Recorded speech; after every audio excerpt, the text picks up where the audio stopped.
হসপিটালগুলোর মধ্যে যে পরিকাঠামোগত ত্রুটির জায়গাগুলো, এগুলো তো দিনের আলোর মতন পরিষ্কার হয়ে আসছে। বারবার এই প্রশ্নগুলো, এই ধরনের ঘটনাগুলোই চোখের সামনে উঠে প্রতিফলিত হচ্ছে।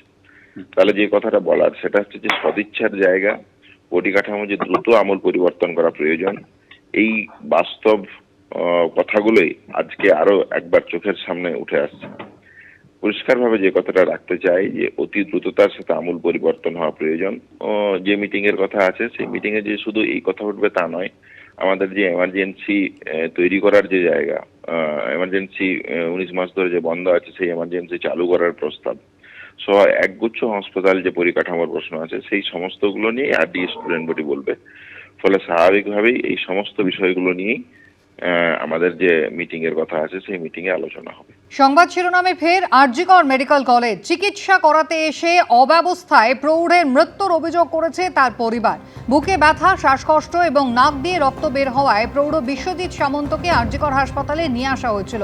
ট্রমা কেয়ারে প্রাথমিক চিকিৎসার পর তিনি শৌচাগারে যাওয়ার প্রয়োজন মনে করেন, এমনটাই পরিবার দাবি করেছে এবং তারপরে তাকে হাসপাতালের তরফে সুলভ শৌচালয়ে যেতে বলা হয়। পরিবার অভিযোগ করেছে স্ট্রেচার পাওয়া যায়নি, তাকে হাঁটিয়ে নিয়ে যাওয়া হয় এবং তারপরে ফের অসুস্থ হয়ে পড়েন বিশ্বজিৎ সামন্ত। এরপরই মৃত্যু হয় ওই প্রৌঢ়ের।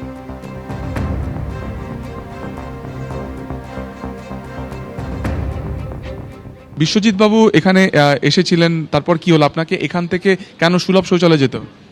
বাথরুমে যাবে তাই বললো, বাথরুমে বলছে এইখানে নেই, ডাক্তাররা দেখিয়ে দিল।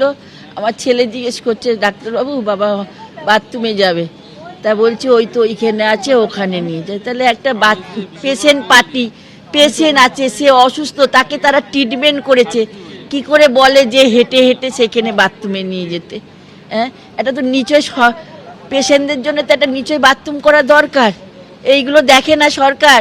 পেশেন্টকে নিয়ে এসছি, ওনারা দেখছে যে নাক দিয়ে রক্ত বেরোচ্ছে, শ্বাস নিতে পারছে না, ওনারা অক্সিজেন দিল, নাকের ডব দিল, বললো ডব নিয়ে আসুন। ওই রাত্রিবেলা ডব নিয়ে এসে 3-4 বার ডব দিল।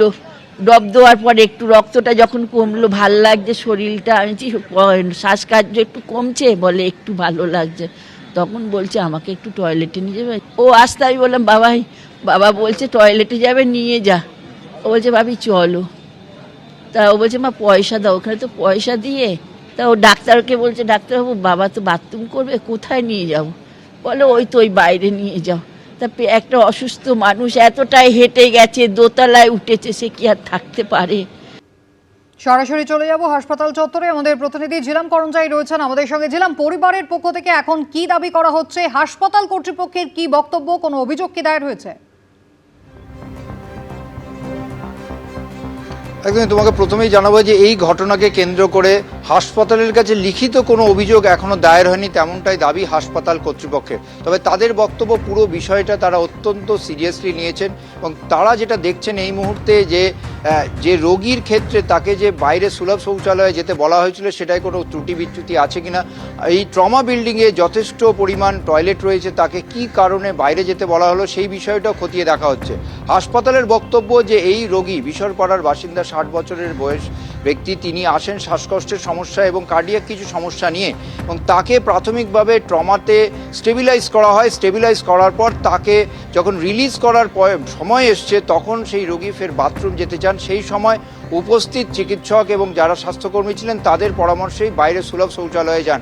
সুলভ শৌচালয় ট্রমা বিল্ডিং থেকে অন্তত 30 থেকে 35 ফুট দূরে, সেই দূরত্বটা তিনি হেঁটে যান বলে পরিবার পরিজনদের অভিযোগ। পরিবার পরিজনদের বক্তব্য যে তার পরিবার পরিজনদের সাথে সেখানে টয়লেটে যান, সেই টয়লেটে শৌচালয়ে গিয়ে তিনি ফের অসুস্থ হয়ে পড়েন। সেখান থেকে তাকে ফের নিয়ে আসা হয় প্রায় হাঁটিয়ে হাঁটিয়ে পাজাকুলা করে ট্রমাস বিল্ডিংয়ে। সেখানে চিকিৎসকরা যেটা জানাচ্ছেন যে তাকে রিসাসিটেট করা, স্টেবিলাইজ করা, সব রকমের চেষ্টা করা হয়, তবে সব চেষ্টা ব্যর্থ হয়। তার মৃত্যু ঠিক কী কারণে হয়েছে সেটা জানতে তার দেহ মর্গে নিয়ে যাওয়া হবে, ময়না তদন্ত করা হবে এবং সেই প্রক্রিয়া করে তবেই নিশ্চিত করা হবে যে মৃত্যু কী কারণ হয়েছে। যদি কারোর গাফিলতি থাকে কর্তৃপক্ষের তরফে, অবশ্যই সেই বিষয়ে খতিয়ে দেখা হবে, তেমনটাই আশ্বাস দেওয়া হয়েছে। জিলাম, ধন্যবাদ।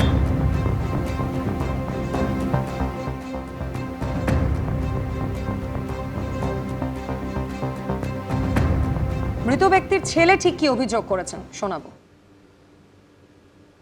ওখানে যাওয়ার পর বাবা বডি ছেড়ে দিয়েছিল পুরোপুরি আমার ওপরে, তো ধরে রেখেছিলাম। তারপরে বুঝতে পারছিলাম যে কিছু একটা, আশেপাশে লোকজন যারা ছিল তাদেরকে ডাকলাম, সাহায্য দাদাও ছিল আমার। তো আসার পর ওখান থেকে ট্রলি নিয়ে দেন এখানেতে নিয়ে রেড জোনেতে ডাক্তাররা নিয়ে গেল ভেতরে জানানোর পর। তারপর কি মৃত, মানে এখানে আসার পর কি মৃত বলে ঘোষণা করলো?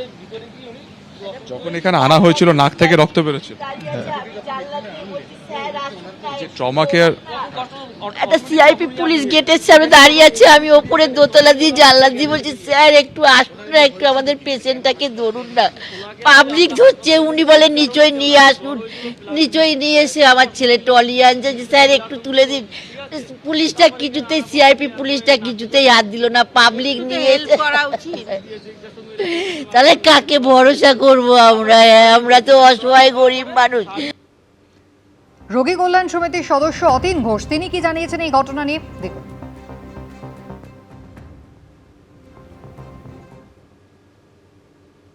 হ্যাঁ, আমি এই ইনসিডেন্টটা শুনলাম। এটাও তো খুব মানে একটা অস্বাভাবিক ঘটনা যে ট্রমা কেয়ারের মধ্যে টয়লেটটাকে বাইরে পিইউসি টয়লেটে যেতে বলা হচ্ছে। ট্রমা কেয়ারে ওপরে নিঃসন্দেহে টয়লেট আছে, ডাক্তাররা ব্যবহার করেন, নিশ্চয়ই তাদের টয়লেট করা আছে। কি করে বলা হলো তাকে বাইরে যেতে এবং সেখানে পেশেন্টের মৃত্যু ঘটলো। তো আজকে রোগী কল্যাণ সমিতির মিটিং আছে, এই বিষয়টি নিশ্চয়ই আমরা আলোচনা করব। এরকম ঘটনা তো ঘটা উচিত নয়। মানে ট্রমা কেয়ারের মধ্যে বাথরুম, একটা টয়লেট নেই, এটা আমার বিশ্বাস হচ্ছে না। এবিপি আনন্দ এগিয়ে থাকে, এগিয়ে রাখে।